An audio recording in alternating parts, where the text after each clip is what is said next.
to Mountain Province, Northern Philippines po ito. Cordillera Administrative Region dito sa Luzon. Yan, mga estimates ito sa Google Maps. Pag galing sa Naiya, Manila, papunta doon sa bayan namin, 9 hours. Sasakyan ito.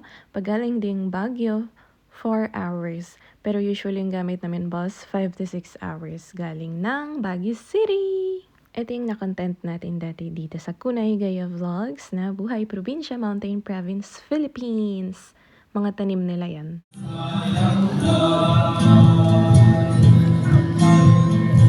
Yung recording ay ginawa nung New Year's Eve. May tradisyon po sa amin, ang tawag dyan ay costume ball. Iba-iba rin yung categories. May sports, may lantern, may Halloween, kita later.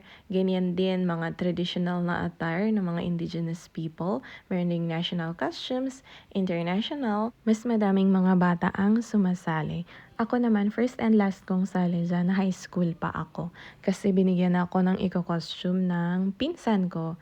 Norwegian po ang aking costume at wala kaming picture kasi nung panahon na yun, hindi pa uso ang social media. Chess! Nung panahon ko dati, the next day pa lang ibibigay yung mga papremyo sa mismong New Year. 80 pesos ata yung nakuha ko noon. Siyempre, years ago yun.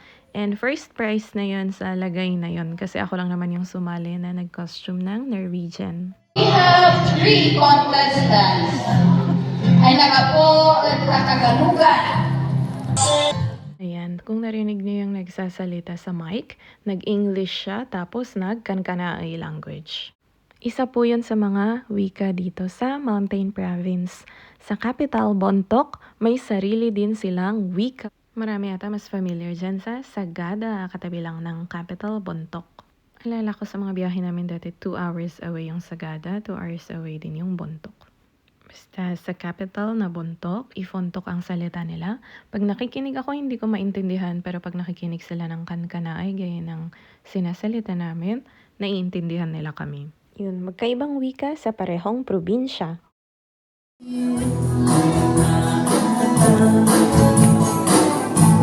Ito na yung community dance pagkatapos ng mga programs gaya ng costume ball. Ang totoo, pagkalabas ko pa lang ng Pilipinas, tsaka ko narinig din yung kantang to. Pero uso siya ngayon para sa sayawan.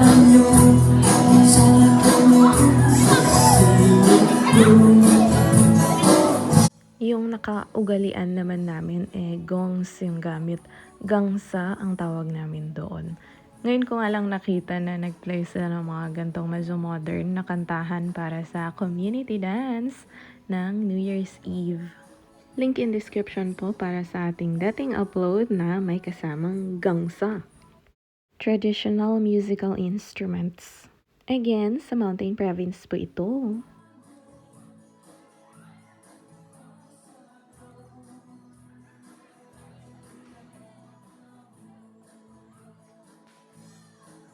Yung dalawang kamay na nakataasin yung isa sa mga traditional steps. Pero syempre may dagdag ng modern times na po ito. And yung venue po, ito ay sa basketball court ng barangay. Pinailawan na lang para may plaza din. 2-in-1. Ayan, kumusta naman sa mga naho-homesick dyan? Char!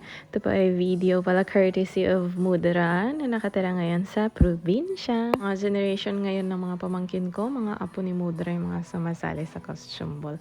Ayan, thank you po sa panonood. Glimpse sa buhay sa aming probinsya, Mountain Province, Philippines.